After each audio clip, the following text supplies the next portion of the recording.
U ovome videu ćete naučiti osnove rukovanja laserskim graverom. Laserski graver palimo prvo na tipku na njegovoj pozadini, iza čega slijedi faza inicijalizacije, pri čemu laserski graver miče glavu po svojoj plohi.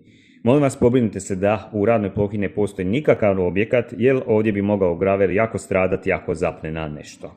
Zatim spajamo distancer na glavu laserskog gravera. On bi trebao lagano ulegnuti na svoje mjesto. Distancer služi da stroju kaže visinu materijala koju obrađujete.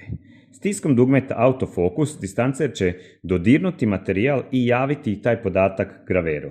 Zatim palimo filter koji će usisavati zrak iz gravera i spajamo se laptopom na graver. Preko laptopa šaljemo naš program na graver, a samo kako softverski namjestiti program je tema za drugi video. Ključem palimo laser, bez toga neće laser raditi i pobrinemo se da je zatvoren graver i stisnemo start stop tipku. Laser je vrlo sposoban u graviranju iznimnih detalja, ali isto tako može i rezati materijal što se namješta preko veće snage lasera.